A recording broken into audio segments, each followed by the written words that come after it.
You're watching Roundtable. Welcome back. And we are speaking to Mr. Tissa De Silva. He is an independent consultant and an engineer and an environmentalist.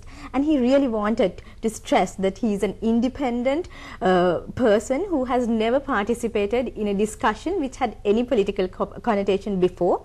And he said that he participated in this discussion because and made a request to the channel because he thought this is a crucial time and a crucial time where independent professionals should voice their opinions. So to the question why it is crucial, what he says is there's an election that is upcoming and he thinks the vote has to be used in the most intelligent manner. According to his analysis, he thinks that if you look at the opposition, the TNA and the UNP and the JVP, he sees that as a couple of forces that are quite destabilizing, headed by Mr. Sarath Fonseca, and then he said that Mr. Fonseca can use that stability that might prevail even after the elections to go into something like a military takeover, and he quoted examples as how it has happened in other countries. And then he also goes to the other topic that we were on, that is how that will be beneficial to foreign forces, especially Western powers, who would want a more sort of a puppet to be installed in countries, third world countries like us, who has the resources and a lot of development taking place, because if that is the case, they can go for their economic advantages according to their terms and not according to the terms that is most beneficial to the country per se. So on that note, Mr. De Silva, you wanted to explain and give us more examples on how foreign forces and foreign powers might want to channel their efforts. Yeah. Now the example I am quoting is from what I experienced as a engineering environmental consultant on Beruela Harbour in somewhere around 2004. Now I met this Norway engineer, he's from Iceland, working for the Norway on the upgrading of Beruela Harbour. So at lunch we were having a free conversation and I asked him, why are you giving us this aid? What is the reason behind your giving us to make the Beruela Harbour a grade 1 environmentally useful place for unloading and catching of tuna and other fish? He said it is simple, that we want you to export the tuna fish to us, that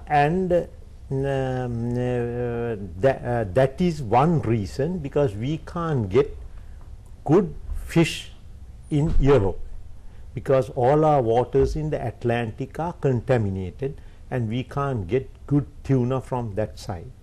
So we have to come to the Indian Ocean to exploit the fish. So then I said, I am a person from down south and fish has been our main course. Even today early morning in Gaul, I go and buy the fish from the fishermen who come there with fresh fish straight off the line. Now he said, this is the actual words he said. I told him, look here, what will our people eat if you take all our tuna to your country? Because the people will not be able to pay $30–40 like what you would pay for the tuna. He said, no, we don't want you all to eat the fish. Where we can send you fish from the Atlantic in tins, and that is exactly what the Ranil Wickremesinghe government did to us, importing tin fish from Chile and the Atlantic countries, South America, to us, and then our fresh fish was taken away.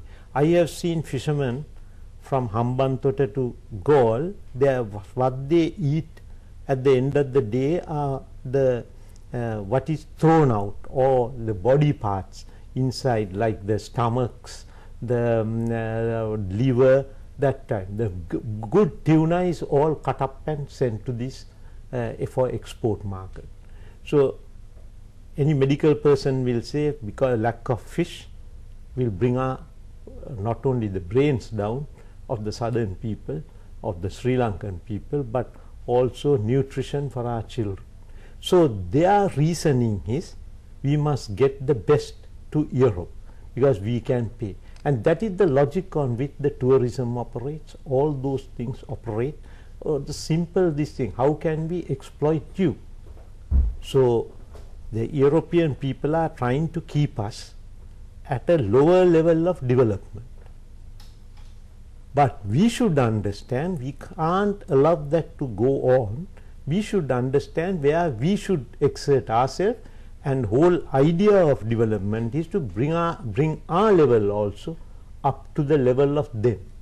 So are you saying that His Excellency the President is in a better position to do this task that you are saying? Obviously he has demonstrated it very well. He has demonstrated it that when we want aid for our purpose. Now for instance, Norwich showing. Now none of the so-called World Bank, IMF gave us aid for that. He somehow got the aid from China. Now Hambantota Harbour, for the last 60 years people have been talking. My friend Captain Henricus, George Henricus, who died recently at Kohuala, was the harbour master. He used to say that the Hambantota Harbour is the best harbour Sri Lanka should develop, not so much Colombo. We should develop the Hambantota Harbour because 300 to 400 ships pass that way, and they will be forced to stop. But why didn't we develop that? Why didn't Asia, all these so-called World Bank, Asian Development Bank, and all these so-called consultants who come here at a tremendous cost on our name, recommend that to be developed? Because they know that if that develops, they would have been influenced by Singapore, and our people were working, our previous politicians were all working for foreign masters, I might say, or they will cringe behind the foreigners. That is what Mrs. B exposed and told, that rapacious West, we can't wait for the rapacious West to tell us at that time, and she started these things. Because Singapore knows if Hambantota develops, it will be the greatest competition to them. So they won't want that. So the main reason they stopped that. But Mahinda had to come to put up that development process at what we wanted. Then we never had a railway system after the British left.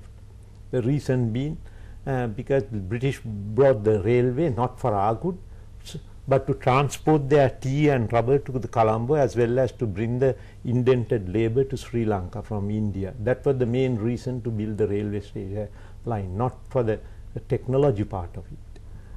But now we have commenced the rail line right up to Hambantota, and maybe the double lines all over the place. So he has demonstrated so that we do it at our own level. So I believe I saw him working in the 3 days after the tsunami, because I was an engineer here. I went to help people in Gaul, Hakman and other areas. Just 1 day after the tsunami, with a friend of mine from Kohuala, Kamal Gaman Pila, and we saw how this man gave us a free hand to do work. I did the Mahamodara Hospital and various 2 hospitals at Amahangama. We cleaned up and did. We saw that the moment Chandrika, the other leader, president at that time, was on holidays in UK, when she came back, she cringed behind the western powers for aid and to do the tsunami. Now India never asked for any aid from anyone to save for her people.